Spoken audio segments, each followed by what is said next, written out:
আসসালামু আলাইকুম ওয়া রাহমাতুল্লাহি ওয়া বারাকাতুহু। সম্মানিত দর্শক মণ্ডলী, অবশ্যই ভিডিওটি শুরু করার আগে আমাদের চ্যানেলটিকে সাবস্ক্রাইব করুন এবং একটি লাইক দিতে অবশ্যই ভুলবেন না। সম্মানিত উপস্থিতি, আজকে আমি শিখাবো হলো উযু। আমরা সুন্নত তরিকায় কিভাবে উযু করব।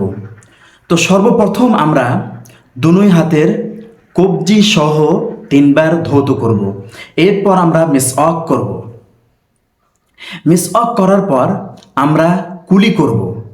কুলি করার ক্ষেত্রে আমরা এমনভাবে কুলি করব যাতে পুরা মুখ আমাদের সুন্দরভাবে ধৌত হয়ে যায়। পানিকে মুখের ভেতর নিয়ে এরকম করব। 3 বার আমরা কুলি করব। 3 বার নাকে পানি দিব।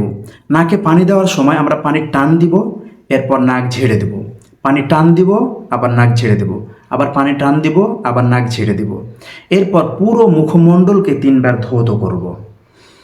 এখান থেকে নিয়ে এই পর্যন্ত, এখান থেকে নিয়ে এই পর্যন্ত আমরা 3 বার ধৌত করব। এক্ষেত্রে আমাদের যে ভুলটি হয় তা হচ্ছে আমরা 3 বার চেহারায় পানি দিই, কিন্তু 3 বার আমাদের ধৌত হয় না। প্রথমবার যখন আমরা পানি দিই দেখা যায় মুখের অনেক জায়গা ফাঁকা থাকে। দ্বিতীয়বার দেওয়ার পর ফাঁকাগুলো কমে আসে। তৃতীয়বার পানি দেওয়ার পর দেখা যায় পুরা মুখ আমার ধৌত হয়ে গিয়েছে। তো জেনে রাখবেন 3 বার পানি দিয়ে ধৌত করার পর আপনার পূর্ণাঙ্গভাবে 1 বার ধোয়া হয়েছে। এই জন্য আমরা 1 বার নয়, 2 বার নয়, জয়বার পানি দিতে হয় দেব, কিন্তু 3 বার যেন আমাদের পুরো মুখমণ্ডলটা ধৌত হয়, এদিকে আমরা লক্ষ্য রাখবো। এরপর 2 নম্বরে আমাদের দুনো হাতের কুনুই সহ 3 বার ধৌত করব। এখানেও দেখা যায় যে প্রথমবার আমরা পানি দিয়ে নাড়াচাড়া করি, দেখা যায় কিছু জায়গায় ফাঁকা থাকে। দ্বিতীয়বার দেওয়ার পরও দেখা যায় যে পুরাটা হয় না। তৃতীয়বার দেওয়ার পর দেখি যে এবার ফিনিশিং হয়ে গেছে। জেনে রাখবেন যে 3 বার পানি দিয়ে আপনি ধুইলেন, কিন্তু 3 বার আপনার 1 বার হয়েছে। আপনি অবশ্যই এটা লক্ষ্য রাখবেন যে 3 বারই যেন পুরো আমাদের কুনুই সহ 2 হাত 3 বার করে ধোয়া হয়, তাহলে এটা হবে সুন্নত তরিকায় আমাদের উযু। এরপর আমরা মাথা মাসাহ করব। মাথা মাসাহের ক্ষেত্রে আমরা হাতকে মাথার সামনের দিক থেকে পিছনে নিয়ে যাব এবং পিছনের দিক থেকে সামনে নিয়ে আসব। অনেক রকম পদ্ধতি অনেকে শিখায় থাকে, যাক আমি সেগুলো শেখাচ্ছি না। হাদিসে আমি পেয়েছি যে হাতকে মাথার অগ্রভাগ থেকে পিছনে নিয়ে যেতে হবে, পিছন থেকে আবার সামনে নিয়ে যেতে হবে। এরপর কান মাসাহ করতে হবে। এ আঙ্গুল দিয়ে আপনি ভিতরের অংশটাকে মাসাহ করবেন এবং এ আঙ্গুল দিয়ে আপনি বাইরের অংশটাকে মাসাহ করবেন। এরপর দুই পায়ের টাকনু সহ আপনি 3 বার ধৌত করবেন। 3 বার ধৌত করবেন।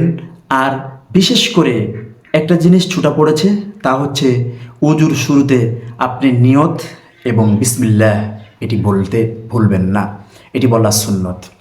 সম্মানিত উপস্থিতি, এবং উজুর শেষে আমরা শাহাদা পাঠ করব।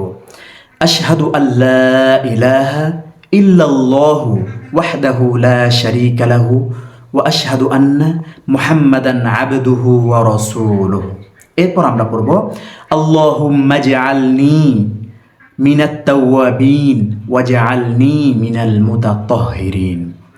এভাবে যদি আমরা উযু করি, আল্লাহ তাআলা আমাদের উযুর জন্য, সুন্নত তরিকায় আমাদের উযু হওয়ার জন্য আল্লাহ তাআলা বেশি সওয়াব দান করবে, এটা আমরা আশা করি।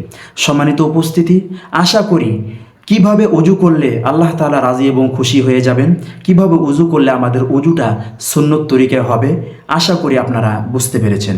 আসসালামু আলাইকুম ওয়া রাহমাতুল্লাহি ওয়া বারাকাতুহু।